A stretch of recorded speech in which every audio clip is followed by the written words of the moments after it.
کیونکہ جب ہمارے نوجوان اس طرح سے برہ نپاؤ، جلتی ہوئی زمین پہ برہ نپاؤ، سیاہ لباس پہن، زیبتن کر کے، گریبان چاک کیے ہوئے، بالوں کو بکھیرے ہوئے جب روتے ہوئے جلوسوں کے پیچھے جاتے ہیں تو ہر کوئی سوال کرے گا یہ کیوں، کیا ہوا انہیں، کس کا غم منا رہے ہیں یہ؟ تب ہم مقصد کربلا بیان کر سکتے ہیں، تب امام حسین کا مقصد بیان کر سکتے ہیں۔ عزاداری مقصد کا نام ہے، عزاداری انسانیت کی روح کو کہتے ہیں، انسانیت کی معراج کا نام عزاداری ہے، انسانیت کی معراج کا نام عزاداری ہے، خدا تک پہنچنے کا سلسلہ عزاداری ہے۔ آپ کہیں گے خدا تک پہنچنے کا سلسلہ کیسے عزاداری ہوا؟ کیونکہ عزاداری سے فرش عزا سے ہمیں وہ درس ملتا ہے، ہمیں وہ کردار ملتا ہے جو خدا تک پہنچنے کا ذریعہ بن جاتا ہے۔ آپ مجلس حسین میں بیٹھتے ہیں، آپ کو بہت سارے فضائل سنائے جاتے ہیں، کبھی جناب میثم تمار کے فضائل سنائے جاتے ہیں، کبھی جناب ابوذر کے فضائل سنائے جاتے ہیں، کبھی جناب سلمان فارسی کے فضائل سنائے جاتے ہیں، کبھی جناب فضہ کے فضائل سنائے جاتے ہیں، کبھی مولا کائنات امیر المؤمنین کے فضائل سنائے جاتے ہیں، کبھی امام حسین کے فضائل سنائے جاتے ہیں۔ یہ سارے فضائل آپ کو کیوں سنائے جاتے ہیں؟ تاکہ آپ ان کی طرح بنیے، اور ایک طرف یہ بھی بتایا جاتا ہے کہ ان کے ساتھ سلوک کیسا ہوا تھا، ان کے قاتل کون تھے، ان کا بھی کردار بتایا جاتا ہے فرش عزا پہ۔ اچھا کردار بھی سنایا جاتا ہے، برا کردار بھی سنایا جاتا ہے فرش عزا پہ، اور وہ کردار ہمیں لینے کی کوشش کرنی چاہیے۔ ہم اگر زبان سے لبیک یا حسین کہہ رہے ہیں تو امام حسین کا کردار ہمارے دل میں ہونا ضروری ہے۔ زبان سے لبیک کہنا الگ ہوتا ہے، زبان سے کہنا کہ ہم محبت کرتے امام سے یہ الگ ہوتا ہے، اور دل سے دعویٰ کرنا، دل سے بتا دینا ہاں ہم کرتے ہیں، یہ کردار سے پتہ چلتا ہے ہمارے۔ آپ سب نے مجلسوں میں سنا ہوگا، مجھے پوری تاریخ بیان کرنے کی ضرورت نہیں پڑے گی، لیکن چاہتی ہوں کہ کچھ بتا دوں کہ عزاداری سے کیا درس ملتا ہے ہمیں۔ آپ نے اکثر مجلسوں میں سنا ہوگا کہ شب عاشور امام حسین علیہ السلام نے اپنے ساتھیوں سے کہا تھا کہ یزید کی دشمنی مجھ سے ہے، تم چاہو تو جا سکتے ہو، کیونکہ تم بھی بغیر کسی وجہ کے مارے جاؤ گے، تمہارا کوئی گناہ نہیں ہے، اس کی دشمنی مجھ سے ہے، وہ مجھ سے دشمنی رکھتا ہے، وہ مجھ سے بغض رکھتا ہے، تم سے اس کی کوئی دشمنی نہیں ہے، تم جا سکتے ہو۔ پر امام کے حسین کے ساتھیوں سے کوئی نہیں نکلا۔ پھر امام نے کہا کہ اگر تمہیں لگتا ہے کہ تمہیں شرمندگی محسوس ہو رہی ہے، اگر تمہیں ایسا لگتا ہے کہ تم سب کے سامنے جاؤ گے تو تمہیں شرمندگی محسوس ہوگی اور کوئی دیکھ لے گا مجھے، تو ایک کام کرو، میں چراغ بجھا دیتا ہوں، جسے جانا ہے چلے جاؤ، میں نہیں دیکھ رہا، کوئی نہیں دیکھے گا تمہیں، تم جا سکتے ہو۔ اور میں حسین وعدہ کرتا ہوں کہ جنت میں تب تک نہیں جاؤں گا جب تک میں تمہیں لے کے نہ جاؤں، بغیر تمہارے میں جنت میں نہیں جاؤں گا۔ تاریخ کہتی ہے کہ امام حسین علیہ السلام نے چراغ کو بجھایا، اور جب امام حسین نے چراغ کو جلایا تو سب کی تلوار ان کی گردن پہ تھی، سب نے اپنی تلواروں کو اپنی گردنوں پہ رکھا ہوا تھا۔ وہ کہہ رہے تھے مولا آپ کیا سمجھتے ہیں، ہم جنت کی آرزو میں آپ کے ساتھ آئے ہیں، مولا آپ کو کیا لگتا ہے ہمیں جنت کی لالچ ہے؟ مولا ہمیں جنت نہیں چاہیے، مولا ہمیں آپ چاہیے، مولا ہمیں آپ چاہیے، مولا ہم آپ سے محبت کرتے ہیں۔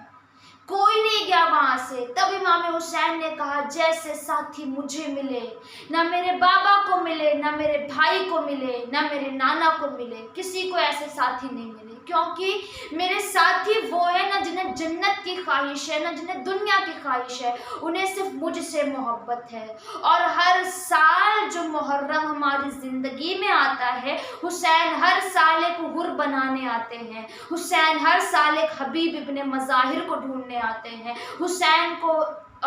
مسلم ابن اوسجا کی ضرورت ہے، حسین کو جناب علی اکبر کی ضرورت ہے، حسین کو جناب علی اصغر کی ضرورت ہے۔ حسین ہر جگہ پہ وہ کردار ڈھونڈنے آتے ہیں محرم میں، ہر سال امام حسین، اسی لیے ہر سال امام حسین محرم میں ہمارے پاس آتے ہیں تاکہ ہمارے اندر وہ کردار لگا دے، وہ کردار ہمارے اندر بنا دے جو جناب علی اکبر کا تھا، جو جناب علی اصغر کا تھا، جو جناب حبیب ابن مظاہر کا تھا۔ عزاداری انسانیت کی معراج ہے، عزاداری خدا تک پہنچنے کا ذریعہ ہے۔ اب آپ سوچ رہے ہوں گے کہ عزاداری خدا تک کیسے پہنچائے گی، تو کربلا میں امام حسین علیہ السلام نے وہ درس دیا ہے۔ عزاداری سے ہمیں وہ کردار ملتے ہیں جو خدا تک پہنچا دیتے ہیں۔ آپ فرش عزا پہ جب جاتے ہیں تو آپ نے ذاکر و ذاکرہ کے لبوں سے جناب میثم تمار کے فضائل سنے ہوں گے،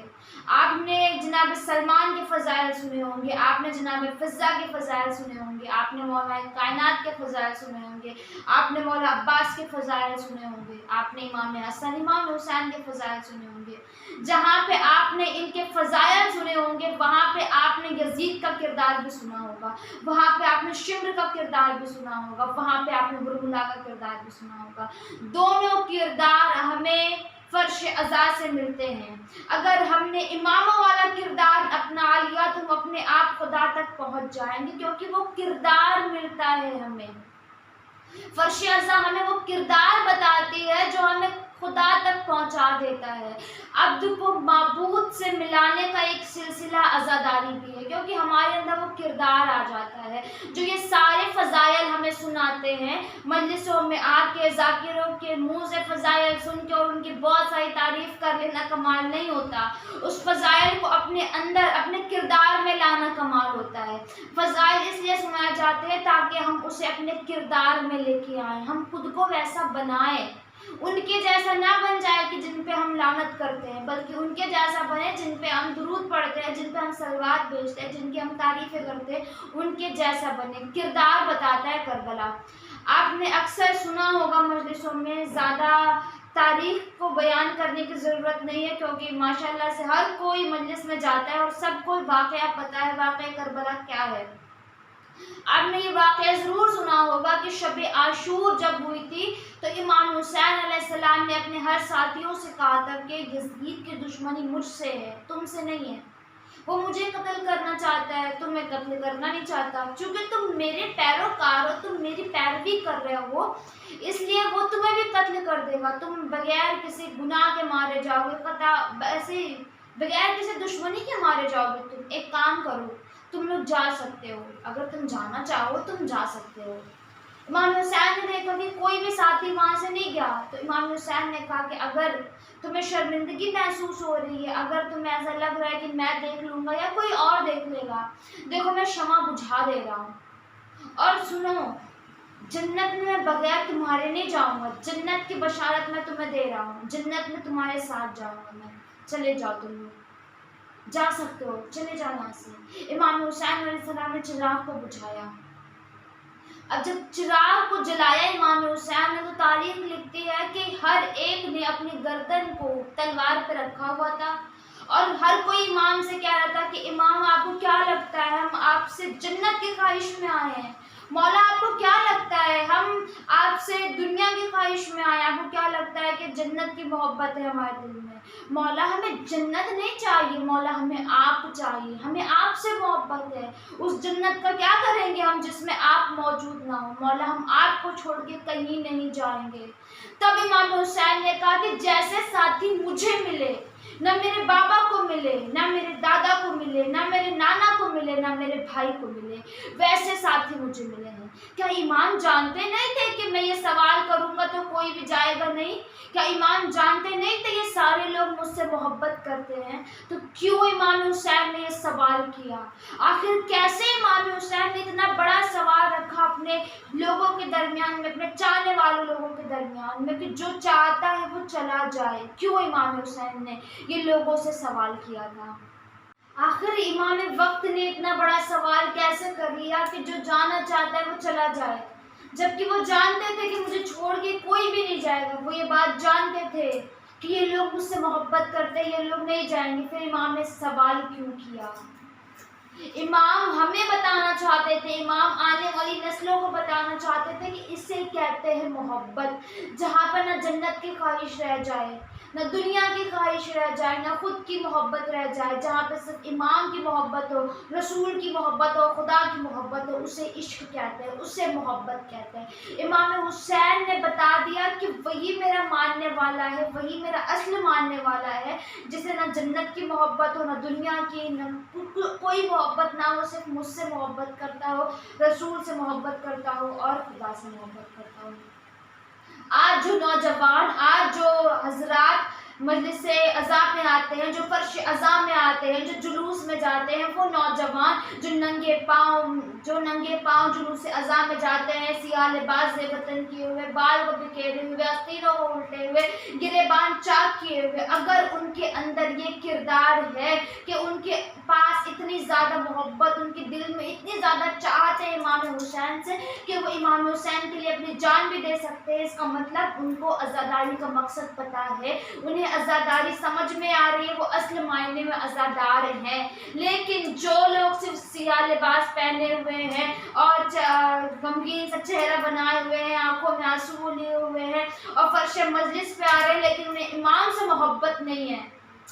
اس کا مطلب کیا ہے؟ کیا وہ سچ میں عزادار بننے کے لائق ہیں؟ میں کسی کو یہ نہیں کہوں گی، میں بالکل یہ نہیں کہوں گی کہ وہ عزادار نہیں ہے، وہ عزادار ہے یا نہیں ہے، وہ خود انسان ڈیسائیڈ کر سکتا ہے، انسان جانتا ہے وہ کیسا ہے، انسان کسی کے سامنے بھلے ہی کیسا بن جائے لیکن وہ خود کے بارے میں جانتا ہے۔ ان کی تھی محبت ایسی کہ جب روایتیں بتاتی جائے حل من ناصر ینصرنا کی صدا امام نے بلند کی تو ہر لاشا کہہ رہا تھا مولا کاش ایک بار اور زندگی مل جاتی، ہم واپس آپ کے لیے شہید ہو جاتے، مولا ایک بار کیا 70,000 بار بھی مجھے زندگی ملے اور ہمیں شہید کیا جائے، مولا آپ کی محبت میں ہم شہید ہو جائیں گے، ہمیں دنیا سے محبت نہیں مولا، ہمیں آپ سے محبت ہے۔ آج کون ایسا عزادار ہے جسے امام سے اتنی محبت ہے؟ اگر ہے تو اچھی بات ہے، نہیں ہے تو پیدا کری محبت۔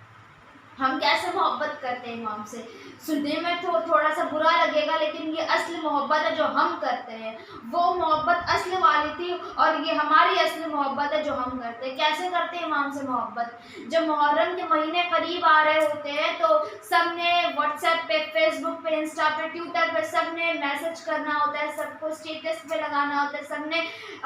پوسٹ کرنا ہوتا ہے کہ ہم منتظر ہیں محرم کے، ہم محرم کا انتظار کر رہے ہیں۔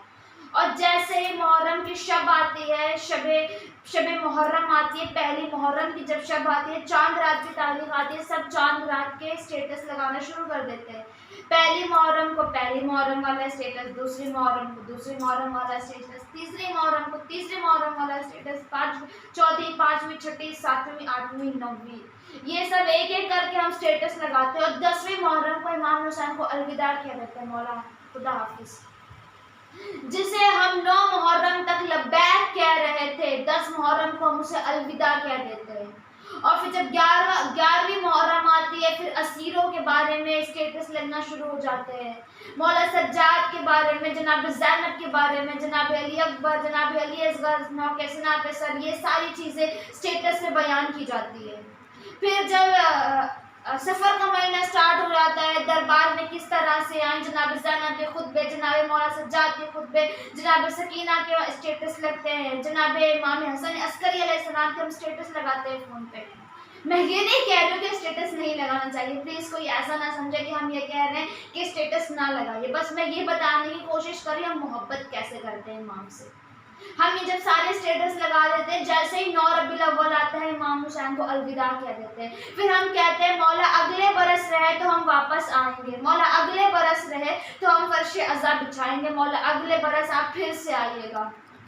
میرا سوال یہاں پہ صرف اتنا ہے، 2 مہینہ 8 دن جس امام کو ہم لبیک کہہ رہے تھے، 2 مہینہ 8 دن جب سے ہم محبت کے دعوے کر رہے تھے، کیا ہوا ایسا کہ ہم نے اسے الوداع کہہ دیا؟ کیوں الوداع کیا ہم نے امام حسین کو؟ کیا صرف امام محرم اور سفر میں ہمارے گھر میں آتے ہیں؟ آخر باقی مہینوں میں ہمارے امام ہماری زندگی سے کیوں چلے جاتے ہیں؟ کیوں صرف ہم نے امام کو محرم اور سفر کے لیے ہی منسوخ کر کے رکھا ہے؟ رجب، شعبان، رمضان، ذی القعدہ، ذی الحجہ میں امام کہاں چلے جاتے ہیں؟